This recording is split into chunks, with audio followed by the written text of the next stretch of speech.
मैं अक्सर कहती हूँ इस लाइन को कि अक्सर हम कुछ भी लिखते हैं, गीत, गजल, कविता, तो उसमें एक होती है प्राण पंक्ति। तो हमारा जो कार्यक्रम होता है उसके जो प्राण पंक्ति होते हैं वो होते हैं हमारे अध्यक्ष। तो चलिए, इसके पहले कि मैं आज आज के माननीय अध्यक्ष डॉक्टर ऋषभ देव शर्मा को काव्य पाठ के लिए आमंत्रित करूं, आप सबसे साझा करना चाहूंगी उनका परिचय, आप सब जाने इनके बारे में। मैं बचपन से, मैं सच में बहुत लकी हूँ, बहुत सौभाग्यशाली हूँ कि इनको मैंने सुना है, और इनकी तेवरी की रचनाएं जो है उनसे मैं बहुत प्रभावित होती थी। मैं तो इनकी बहुत बड़ी फैन थी और फैन हूँ।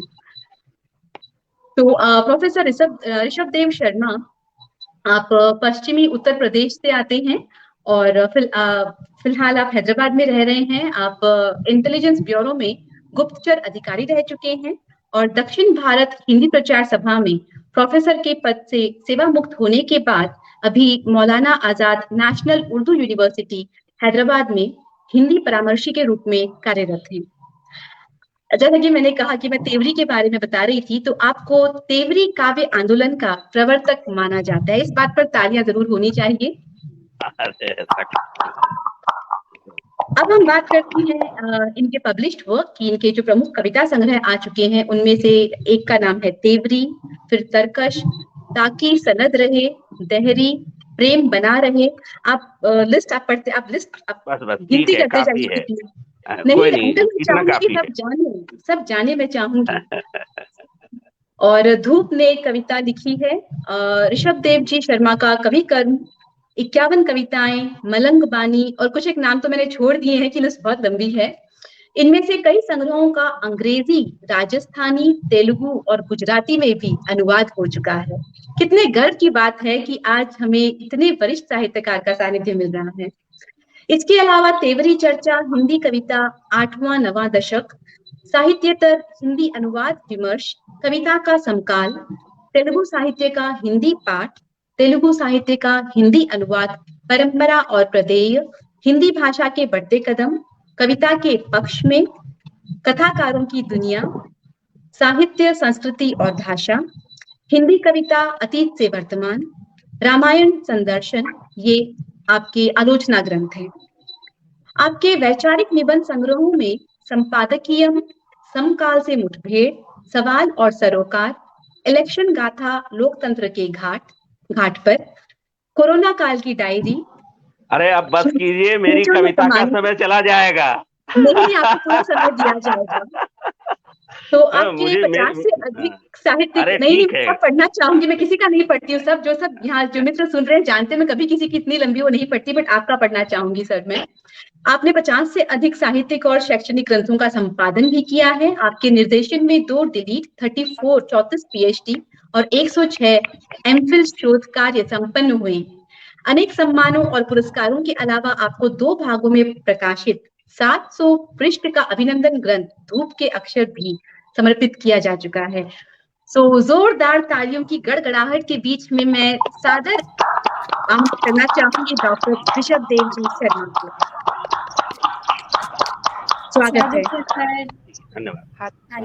धन्यवाद बिटिया अनु बाफना, जिन्हें मैं बचपन से ममता के नाम से जानता रहा हूँ। बहुत बहुत आपने मुझे, जिसे कहें कि एक तरह की परेशानी में डाल दिया है, इतना परिचय पढ़ के। इतने श्रेष्ठ और उत्कृष्ट कोटि की कविताएं सुनने का मौका मिला कि मुझे लग रहा है कि अब मैं संकोच में पड़ जाऊंगा कुछ पढ़ते हुए। समय का ध्यान रखूंगा, फिर भी 1-2 मिनट में एक टिप्पणी करना मेरा धर्म और अध्यक्षीय कर्तव्य है।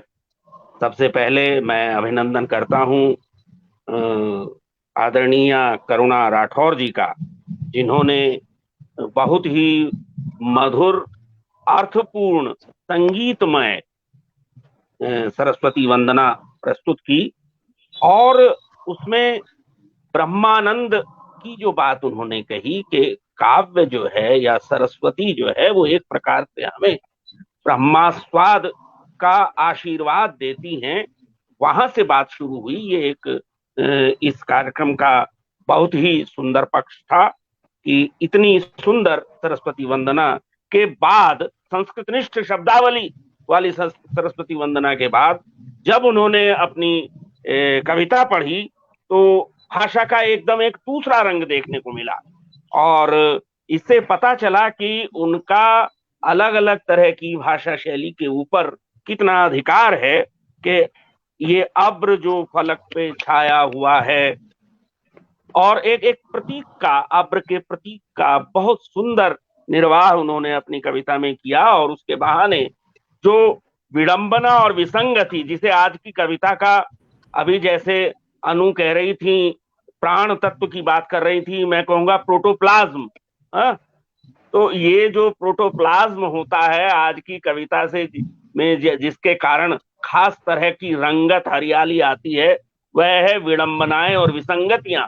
तो उन विडंबनाओं और विसंगतियों को करुणा जी ने बहुत अच्छी तरह उभारा कि तल्ख बहुत है फितरत मेरे अपनों की, या इसके बाद जो हसरत की बात कही, ये रचना किसी पुरुषवाद और स्त्रीवादी खाने में रखे जाने की कोई आवश्यकता नहीं है। मैं अभिनंदन करता हूं करुणा जी आपका। भले ही मेरे लिए कविता पढ़ने का समय न मिले, लेकिन मैं आप सबके लिए एक एक वाक्य कहना जरूरी समझता हूं।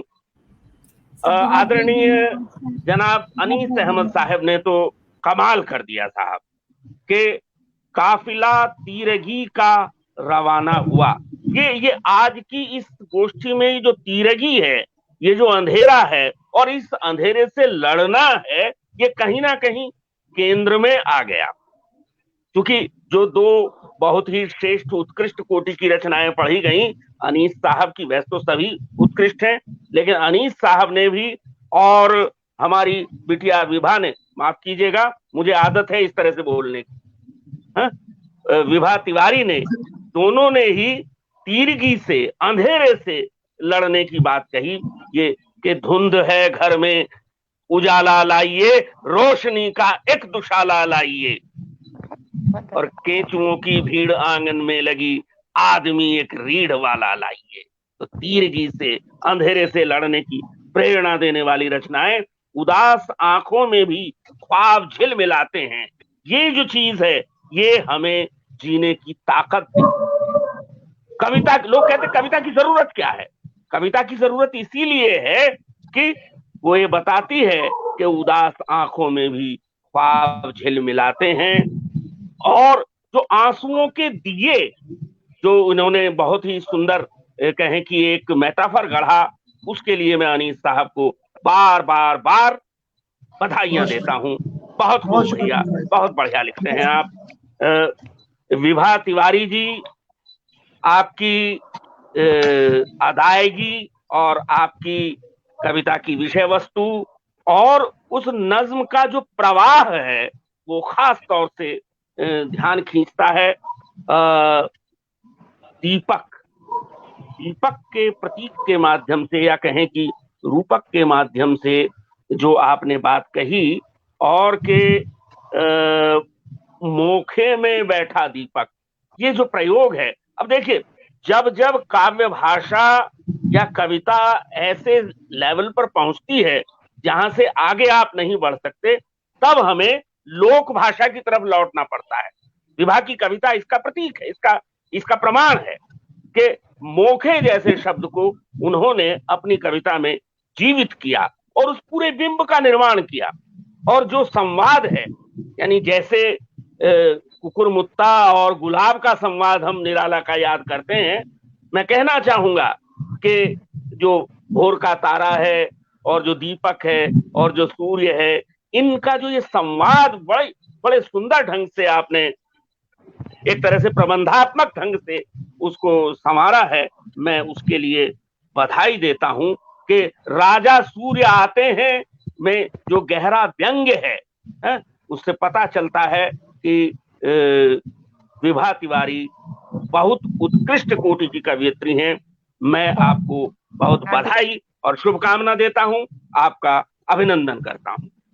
और हमारे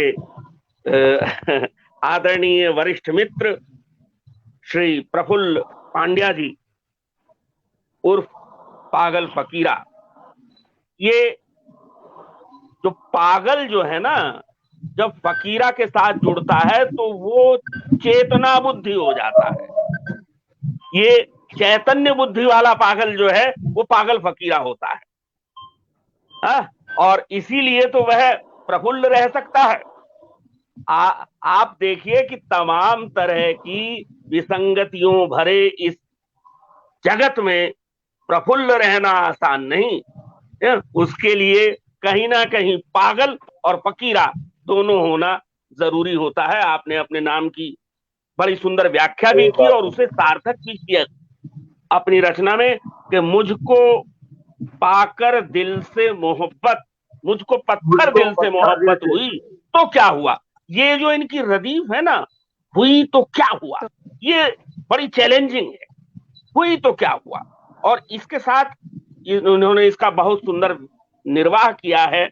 दिल जलाने की आदत, हुई तो क्या हुआ, या इश्क को खुदा बनाया फिर इबादत हुई, शरारत हुई, शराफत हुई। तमाम काफिया जो हैं उनका इस हुई तो क्या हुआ के साथ बहुत सुंदर निर्वाह करके आपने एक उत्कृष्ट कोटि की श्रेष्ठ गजल प्रस्तुत की। प्रफुल्ल जी, आपको बहुत बहुत बधाई आज के इस आयोजन के लिए। और मैंने कहा कि अनुबाफना यानी ममता के संबंध में मैं क्या कहूं। मैं बस यही कहूंगा कि चाहे इनका मुक्तक वह रहा हो जिसमें इन्होंने प्रीत की भाषा की बात कही, या कहें कि कैसे दिल किसी अनजान पे यूं आ जाता है।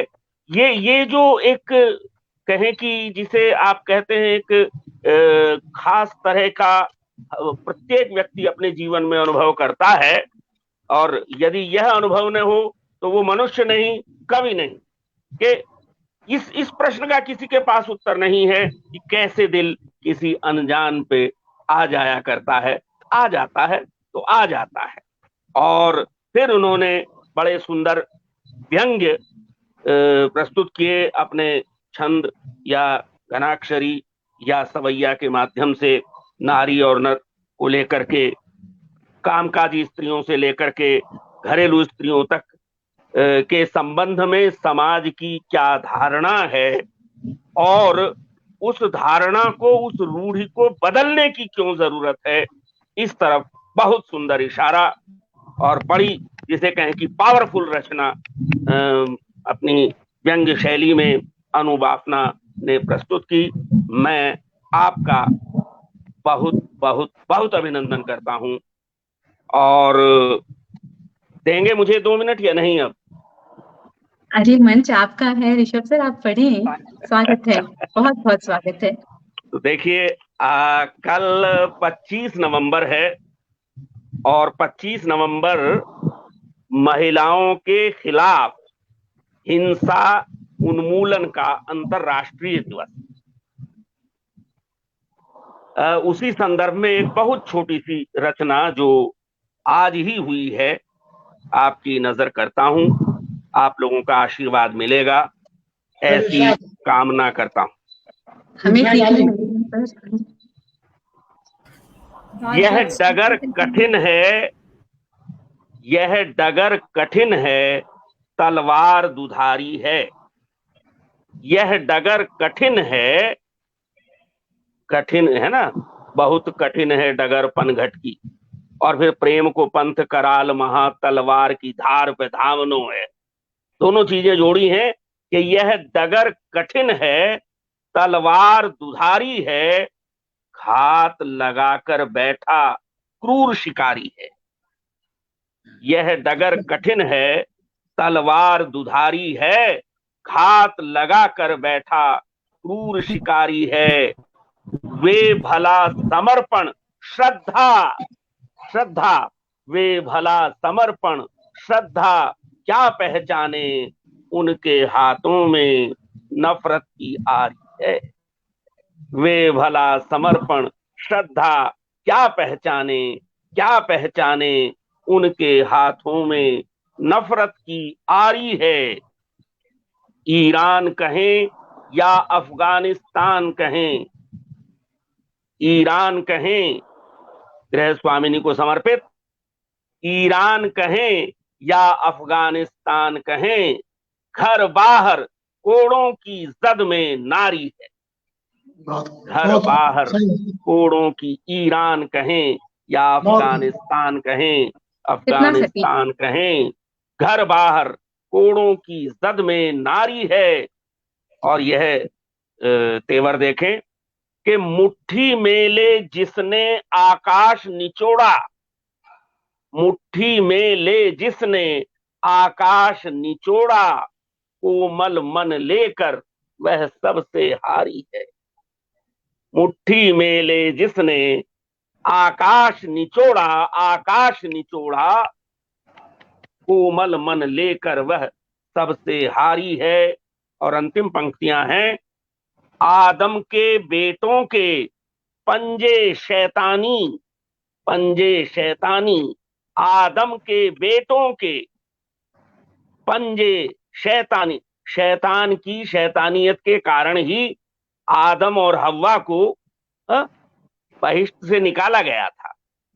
लेकिन आदम के बेटों के पंजे शैतानी, पंजे शैतानी, नई सदी की यह त्रासद लाचारी है, नई सदी की यह त्रासद लाचारी है।